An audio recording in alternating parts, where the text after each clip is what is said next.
Is the fifth most common cancer in females in this country and the deadliest gynecologic cancer. Now, if the disease is diagnosed early, treatment can be very successful. Because there's no screening test for the ovarian cancer, symptom recognition is so crucial. The Colorado Ovarian Cancer Alliance, or COCA, exists to support women with ovarian cancer and to raise awareness of the symptoms of the disease.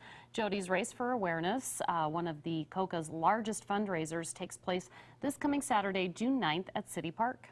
And this morning we have a couple of guests. We have Sue Hester. She serves as the vice president on the COCA board of directors. She's here in the teal with the beautiful necklaces. She's also an ovarian cancer survivor. And she is joined by Dr. Melissa Michaels, who is also an ovarian cancer survivor and founder of Golden Bridge in Boulder, which creates movement-based education programs. Thank you both so much for being here with us this morning on Colorado's Best. Thanks for having us. Sue, we'll talk with you. We mentioned your lovely necklaces. They're very significant, aren't they? They are. At Jodi's Race, the race that will be held this Saturday, a survivor gets one strand of beads for every year of survivorship. So I'm now at 8 years of survivorship, and I wear these proudly as I go on the race. Yeah, we were just saying you earned those, girl. And you had a reoccurrence come up, what, how many years ago? Well, I was treated just last year. I had to have surgery and some chemo again. But this is the kind of disease that comes back. It recurs, and it's very common for women to have recurrences. So I'm very fortunate to be here today. Oh, yes, congratulations. we're so glad you are. Can you share some of the symptoms that other people might be able to relate to? Sure. In my own case, there was some bloating around my parts here, and then a little bit of pain in my lower abdomen as I would sit down. But I kind of ignored those, and it wasn't until about 6 weeks later that some blood that I passed sent me to the gynecologist. Also feeling full quickly. Bloating is a big one that we watch for, but also feeling full, urinary problems, bowel problems, can kind of mask as a number of different diseases. And there's no test for ovarian cancer.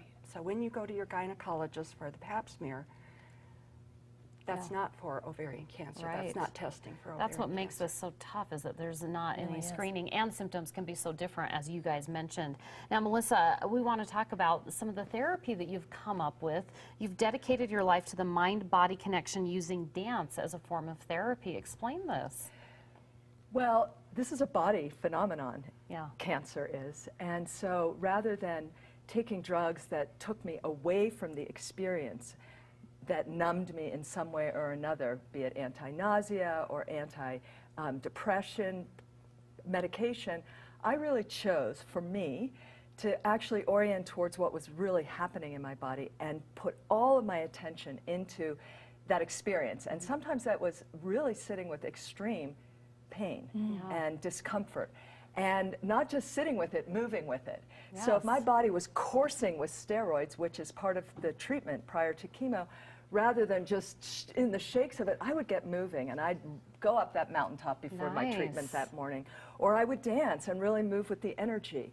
When I'd come out of the chemo, and I had intraperitoneal, so it was right into my gut, after really needing to be close to the earth and letting some of that discharge, I would often then dance, and like a wild animal, I would just shake and allow the energy to sequence through so that I would have find some peace, not through forcing, but through allowing the intensity to really move through this body and out. Wow. So, and you feel like that really made all the difference for you. It made all the difference for me. Yeah, I was always following this body, and the chemo and surgery, all those things can take us so far out, the shock, everybody else's shock around us.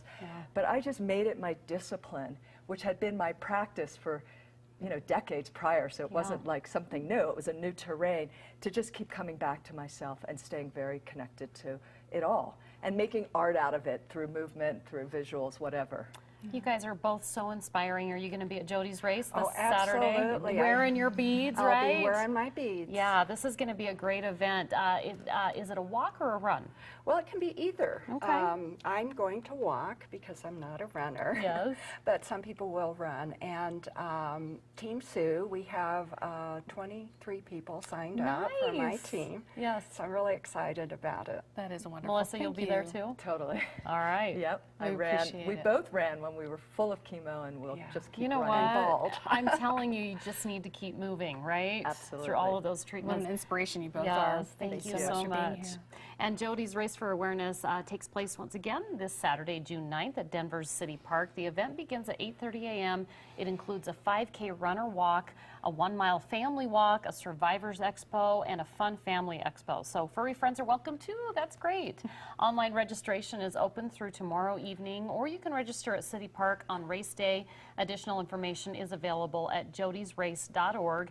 You can also call 720-971-9436.